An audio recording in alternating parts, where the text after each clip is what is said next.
कांजी के पानी को लेकर।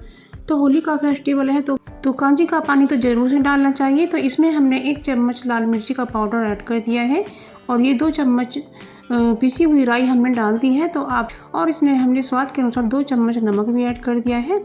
छील कर धोकर साफ़ कर लिए हैं। अब इसमें हम पानी में ऐड कर देते हैं क्योंकि गाजर से ही हमारा पानी फर्मेंट होगा। ये इसमें हमने ऐड कर दिया है और करने में अच्छा मदद करेंगे और इसका टेस्ट भी बहुत अच्छा हो जाएगा। आप चाहें तो इसमें काली गाजर को काट कर भी डाल सकते हैं, उससे इसका कलर और भी अच्छा हो जाता है। और बस फ्रेंड्स 5-6 दिन बाद ये उठ जाएगा, लेकिन इसे हमें धूप में रखना है। और फिर हमें मूंग की दाल की जो पकौड़ियाँ होती हैं उन्हें बना करके इसमें डाल देना है। तो ये पानी हमारा फर्मेंट हो गया है और हमने गिलास में कर लिया है और इसमें हमने कुछ बूंदी और हमने मूंग की दाल की पकौड़ी डाल दी है और पुदीने की पत्ती से हमने इसे सजाया है और ये बहुत ही टेस्टी पानी बना है। तो आप मेरा वीडियो पूरा देखना, वीडियो बहुत इंटरेस्टिंग होने वाली है। तो आप मेरे चैनल पर नए हैं तो मेरे चैनल को सब्सक्राइब भी कर लीजिएगा।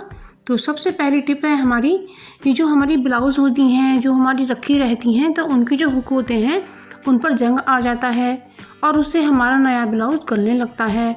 तो इन पर क्या करें, तो इन पर थोड़ी सी नेल पॉलिश लगा दें और नेल पॉलिश हमें बड़ी सफाई से हुक पर लगानी है जिससे हमारी ब्लाउज पर नेल पॉलिश ना लगे।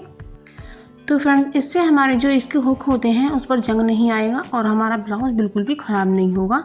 तो ये ट्रिक आप ज़रूर से आजमाइएगा, तो ये ज़रूर से पसंद आया होगा। अब इसको सुखाकर ही रखना है ना। तो इस रबर पर क्या होता है, फंगस लग जाती है। तो हम ऐसा क्या करें जो इस पर फंगस ना लगे। और अब हमने फ्रिज को साफ़ किया है तो हम ऐसा कुछ करें कि जिससे हमारी जो रबर है उस पर फंगस बिल्कुल ना लगे, क्योंकि फ्रिज में हमारी खाने पीने की चीज़ें रखी रहती हैं और हमारे चीज़ों को ख़राब कर सकती हैं। तो हमने ये टॉप्स का विनेगर लिया है और इस विनेगर को हम कॉटन में इस तरह से ले लेते हैं और इस रबर पर हम इस विनेगर को इस तरह से लगाएंगे। तो इससे क्या होगा फ्रेंड्स, हमारी जो रबर है ना वो साफ़ सुथरी रहेगी और इस पर बिल्कुल भी फंगस नहीं आएगी और हमारे जो फ्रिज में चीज़ें रखी जाएंगी वो बिल्कुल अच्छी तरह से रहेंगी, साफ़ सुथरी, उनमें कोई ख़राबी नहीं आएगी। तो इसलिए आप ये रबर पर विनेगर ज़रूर से लगाइएगा, तो इससे हमारी रेफ्रिजरेटर की सफाई रहेगी। और कुछ विनेगर आप यहाँ भी लगा सकती हैं क्योंकि यहाँ की सफाई भी बहुत कम हो पाती है। तो इस विनेगर से तो लाइटर जो हमारा होता है हमें बार बार अपने हाथों में लेना पड़ता है और हम जब खाना बना रहे होते हैं तो कभी इसमें आटा लग जाता है, कभी दाल लग जाती है और कभी ऑयल लग जाता है और हमारे लाइटर में गंदगी घुस जाती है और हमारा लाइटर काम करने बंद कर देता है। और हम क्या करते हैं, नया लाइटर और बाज़ार से ले आते हैं। तो हम पुराने लाइटर को ही इसके के जो होल होते हैं ये भी बंद हो गए हैं जिससे इसने चिंगारी निकालना बंद कर दिया है। तो इस तरह से हम इसको क्लीन कर लेते हैं और ऊपर से भी आप देख सकते हैं इसमें कितनी मोटी गंदगी जमा हो गई है।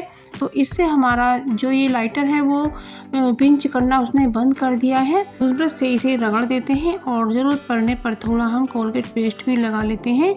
तो आप देखेंगे कि आपका जो लाइटर है ना फिर से नए जैसा काम करने लगेगा, लाइटर बिल्कुल नया हो जाएगा और आपको बिल्कुल भी लाइटर खरीदने की ज़रूरत नहीं पड़ेगी। और ये कॉटन के कपड़े से पोंछ लिया है, ये गैस को भी चला रहा है। तो आप भी फ्रेंड्स, अब हमारी अगली ट्रिक आती है। ये जो मरवे का पौधा होता है इसे भी बन तुलसी या दोना कहा जाता है और इसका भारत में बहुत अधिक प्रचलन है, बहुत पसंद किया जाता है। तो हमने मंजरी से ये बीज कलेक्ट कर लिए हैं और हमने इसे गमले में बो दिया है। तो फ्रेंड्स हमें इस तरीके से हल्की हल्की मिट्टी ही इस पर लगानी है और हल्का सा पानी इस पर छिड़क देना है। तो हमने कुछ दिन पहले ये प्लांट बोए थे, 4 बीज बोए थे लेकिन 2 ही जर्मिनेट हो पाए हैं।